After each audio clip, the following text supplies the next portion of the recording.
Estamos de volta com o nosso programa Ponto de Equilíbrio, esse é o último bloco. Nós vamos falar um pouquinho sobre a campanha da fraternidade e sobre a Jornada Mundial da Juventude.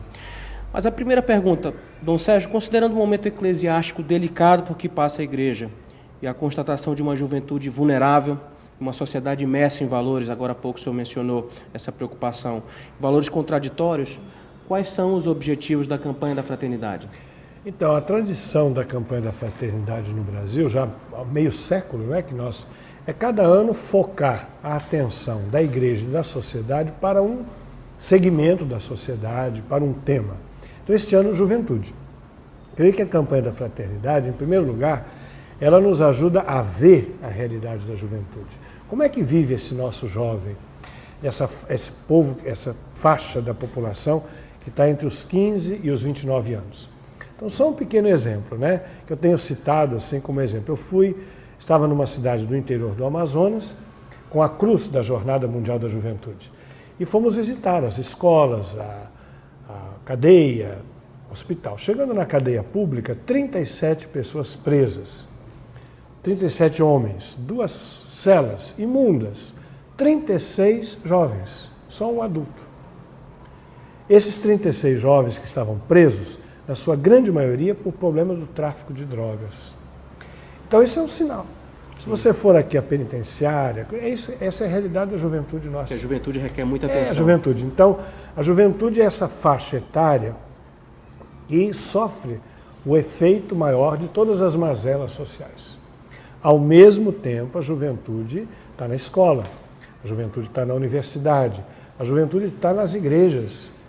Há uma estatística interessante, eu não sei exatamente, mas mais ou menos 37% dos jovens brasileiros participam de algum grupo, de alguma organização. E uma grande parte participa de uma igreja, seja ela evangélica ou católica. Então o jovem está na igreja, o jovem não é que não está, é uma grande massa. Você vai nas nossas igrejas, aqui no Brasil a presença da juventude é visível. É visível. Então a juventude, de um lado, sofre as consequências da injustiça social, da educação de baixa qualidade, da questão de saúde. Eu estava lá no Japurá, na última cidade do Rio Japurá, na fronteira com a Colômbia, e uma irmã me disse, olha, aqui no Amazonas, nós não precisamos pastoral da criança. A criança aqui é mais bem alimentada do que lá no Paraná, de onde ela vinha. Nós precisaríamos aqui uma pastoral do adolescente.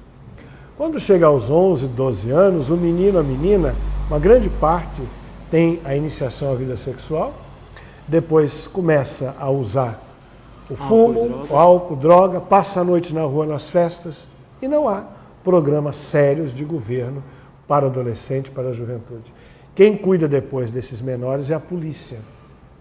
E aquilo me fez abrir os olhos. Então a campanha da fraternidade ela quer olhar. Depois ela quer refletir. Qual é o significado de ser jovem? Também na Bíblia, do ponto de vista religioso, a presença da juventude na história da salvação. Refletir sociologicamente, psicologicamente, o que é ser jovem. E partir para a ação. A propósito, Dom Sérgio, a igreja, numa ideia muito feliz, idealizou a construção de um santuário, em homenagem à Nossa Senhora da Amazônia. Aqui na nossa região vai ser o segundo santuário, depois da Basílica de Nossa Senhora de Nazaré. Eu queria entender o que significa essa iniciativa para os amazônidas. Então, olha, um santuário é sempre um lugar que as pessoas vão, tem um aspecto da peregrinação, de ir lá se encontrar. Você sai de casa, você vai para um outro lugar, você faz um caminho, você se torna peregrino. Você chega lá, o santuário vai ter, para ser um verdadeiro santuário, um serviço de acolhida, um serviço de animação, onde você vai renovar as forças, você vai pedir uma graça, você vai confessar, participar de uma celebração. Um santuário dedicado a Nossa Senhora da Amazônia terá as características nossas, amazônicas, Tanto éticas e culturais, exatamente. Nossa cara. Começar do ponto de vista estético, que você chega lá, se sinta em casa. O santuário é um lugar de Deus, um lugar da presença do divino, do sagrado, mas é um lugar de casa. Por exemplo, o Santuário Nacional de Nossa Senhora Aparecida. Você chega lá, está em casa, é a casa da mãe. E é muito interessante que nesses santuários, em Aparecida, você vê a presença de muita gente jovem, de casais jovens, como visitando a casa da mãe, Então eu espero que esse santuário seja de fato um lugar de encontro nosso, de meta de peregrinação, um lugar onde você vai para refazer as forças, voltar aos valores essenciais da vida, celebrar a reconciliação e a Eucaristia.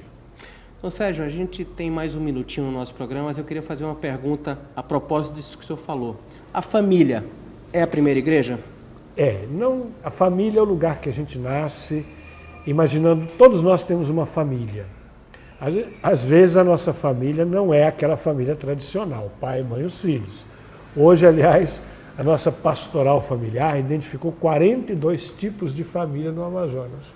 Você tem a família onde a avó com os netinhos, a mãe que tem filhos de vários pais, e assim por diante, né? Mas todos nós temos um ambiente familiar. E é muito bonito, sempre quando você quer cantar um canto, todo mundo quer cantar a oração pela família. Quer dizer, todos nós sentimos instintivamente, né, que a família é o lugar que você está em casa, o lugar que você é você mesmo. A família é o lugar que você aprende valores. Eu me lembro quando era menino, que você, lá em São Paulo, você come arroz, feijão, bife e salada, né? Não pode comer 2 bifes, porque é um bife para cada um. É lá que você aprende a respeitar, que o seu irmão não chegou ainda. Então, valores de convivência se aprende na família. E os valores religiosos. É interessante essas orações que a gente aprendeu com o pai, com a mãe, com o avô, com a avó, que todo mundo sabe. É ali que começa a religião. Se não há um fundamento religioso na família, depois na juventude e na idade adulta, é muito difícil até mudar de religião. Porque às vezes as pessoas que mudam de religião hoje, mudam porque tiveram uma experiência religiosa na família. Normalmente, é uma experiência católica, ele vai para uma outra igreja. Mas se ele não tiver tido a experiência lá na família dele, da avó dele, que ensinou ele a fazer o nome do pai, nem deixar de fazer o nome do pai ele não pode, né? Então a família é fundamental. Sérgio, infelizmente chegamos ao final do nosso programa. Eu queria agradecê-lo, desejar muito sucesso nessa sua missão, liderando quase 1 milhão de católicos em 7 municípios e 100 paróquias que representam a Arquidiocese de Manaus. Colocar o nosso programa sempre à sua disposição, à disposição da Igreja, na divulgação das campanhas, enfim, no apoio que essa instituição merece. Eu espero que você tenha gostado. Eu os convido a participar do nosso programa por intermédio do nosso Facebook, programa Ponto de Equilíbrio, e até a próxima semana. Muito obrigado.